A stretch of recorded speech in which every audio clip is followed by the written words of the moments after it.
오늘 본문 29절을 보면은 남유다의 백성들에게 비탄하며 애곡하라는 큰 절규가 선포됩니다. 예루살렘아, 너는 긴 머리채를 잘라서 던지고 메마른 언덕 위에 올라가서 슬피 울어라. 주님께서는 이 세대를 보시고 진노하셔서 이 세대를 물리쳐 버리셨다. 흥겨운 성읍이었던 예루살렘은 이제 자신을 위해서 슬피 울지 않으면 안 되게 되었습니다. 이렇게 크게 슬피 울어야 하는 이유를 오늘 본문에서 말씀합니다. 30절, 31절이죠. 나 주의 말이다. 참으로 유다 백성은 내가 보기에 악한 일들을 하였다. 그들은 나의 이름을 찬양하려고 세운 성전 안에다가 자기들이 섬기는 역겨운 것들을 세워놓아서 성전을 더럽혔다. 또 그들은 자기들의 아들과 딸들을 불태워 제물로 바치려고 흰놈의 아들 골짜기에 도벳이라는 산당을 쌓아놓았는데 그런 것은 내가 명하지도 않았고 상상조차도 하여 본 적이 없다. 이 예루살렘의 죄는 너무나도 가증스러웠습니다. 그들은 감히 하나님께 무례하였고 또 하나님을 무시하였습니다. 그들은 우상을 숭배함으로써 자녀들에게 끔찍한 짓을 하였습니다. 이로 인한 첫 번째 결과는 죽음이 그들을 멸할 것이다 라고 말씀합니다. 32절 33절이죠. 그러므로 보아라, 그날이 오면 다시는 이곳을 도벳이나 흰놈의 아들 골짜기라고 부르지 않고 오히려 살육의 골짜기라고 부를 것이다. 나 주의 말이다. 그때에는 매장할 자리가 더 이상 없어서 사람들이 도벳에 와서 시체를 묻을 것이다. 그때에는 이 백성의 시체가 공중의 새와 땅에 사는 짐승의 먹이가 될 것이며 아무도 그것을 쫓아줄 사람이 없을 것이다. 이 사륙이 너무나도 엄청나게 커서 도벳의 드넓은 계곡도 그 시체를 다 수용하지 못할 것이다 말씀합니다. 그리고 결국에는 죽은 자의 시체를 묻을 수 있을 만큼 살아남은 자의 수가 충분치 못할 것이다 말씀합니다. 그래서 이 백성의 시체가 공중의 새와 땅 짐승의 밥이 될 것이라고 말씀하시는 것이죠. 두 번째 결과는 34절에 기쁨이 그들에게서 떠날 것이라 말씀합니다. 그때에는 내가 유다의 성읍들과 예루살렘의 모든 거리에서 흥겨워하는 소리와 기뻐하는 소리, 즐거워하는 신랑 신부의 목소리를 사라지게 하겠다. 온 나라가 황무지로 바뀔 것이기 때문이다. 그리고 무엇보다도 가장 수치스럽고 참담한 결과는 이방의 갈대아 군대가 그 땅에서 행할 무서운 파괴자가 될 것이라고 하는 결과였습니다. 예레미야 8장 1절에서 3절입니다. 나 주의 말이다. 그때에는 사람들이 유다 왕들의 뼈와 유다 지도자들의 뼈와 제사장들의 뼈와 예언자들의 뼈와 예루살렘 주민의 뼈를 그들의 무덤에서 꺼내다가 그들이 좋아하고 노예처럼 섬기고 뒤쫓아다니고 뜻을 물어보면서 찾아다니고 숭배하던 해와 달과 하늘의 모든 천체 앞에 뿌릴 것이다. 그래도 그 뼈들을 모아다가 묻어주는 사람이 아무도 없을 것이니 그것들은 이제 땅바닥에서 거름이 되고 말 것이다. 그리고 이 약한 백성 가운데서 남아있는 자들은 내가 쫓아보낸 여러 유배지에서 사는 이보다는 차라리 죽는 쪽을 택할 것이다. 나 만군의 주가 하는 말이다. 이 야만적인 민족들은 때때로 자신들이 정복한 그러한 자들에게 이렇게 비이성적이고 비인간적인 방법으로 승리를 과시하는 그런 죄를 지었죠.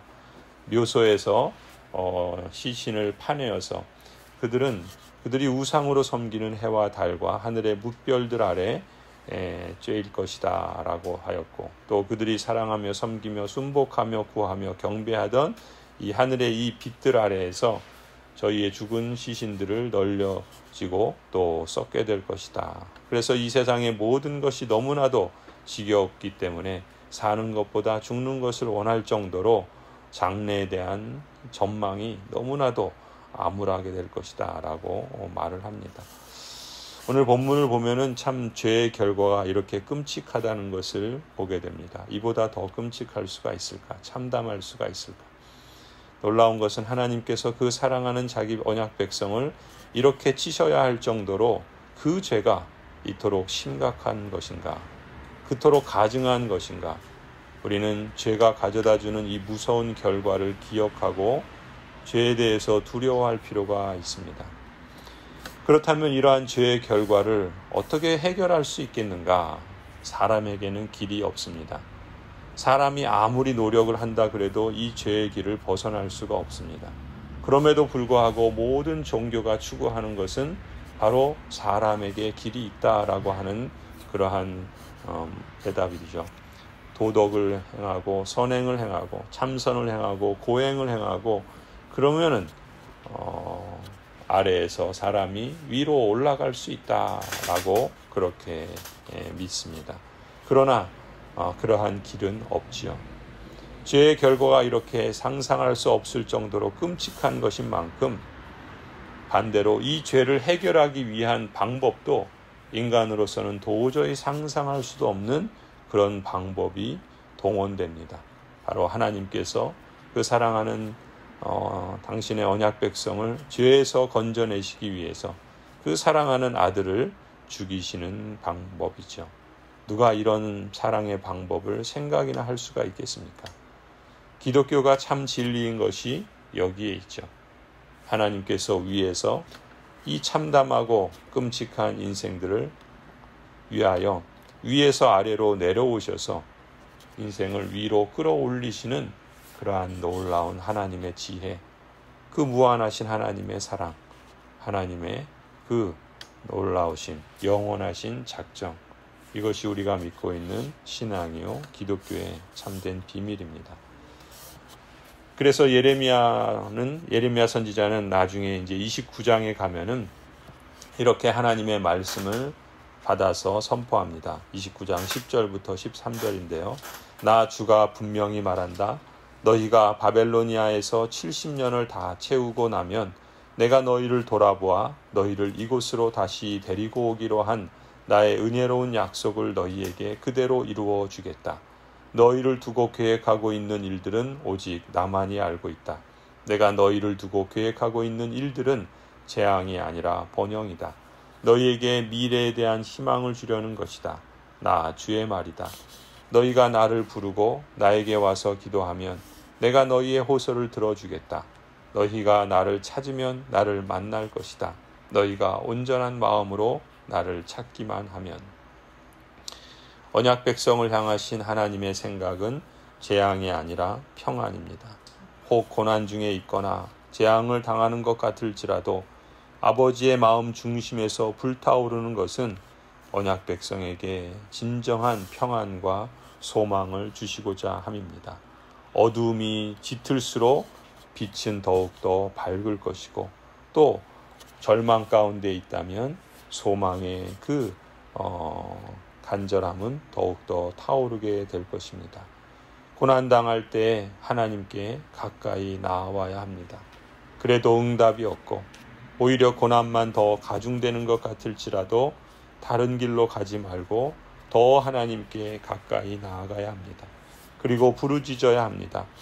하나님, 되면 좋고 안 되면 그만이지요. 이렇게 기도할 것이 아닙니다. 내게 부르짖으며 와라. 내게 기도하면 내가 너희를 들을 것이다. 전심으로 나를 찾고 찾으면 나를 만나리라 하신 하나님의 약속을 붙잡고 되게 해주시도록 그렇게 기도해야 합니다. 하나님이 아니면 답이 없다라는 그런 절실함을 가지고 하나님을 끝까지 신뢰하고 의지해야 할 줄로 믿습니다. 하나님께서 우리가 정말 하나님을 사랑하는지 보고 싶어 하시는 것이라 봅니다. 그게 우리가 할 수 있는 전부이죠. 우리는 그저 하나님을 사랑하는 마음으로 하나님께 나아가서 하나님을 의지하고 부르짖는 것, 그것이 우리가 할 수 있는 전부입니다. 그래서 하나님의 긍휼하심과 하나님의 그 무한하신 능력으로 인하여 남유다가 겪었던 이 살육의 골짜기가 우리들에게는 마른 뼈가 살아나는 기적의 골짜기로 체험되는 은혜를 주시기를 간절히 축원합니다.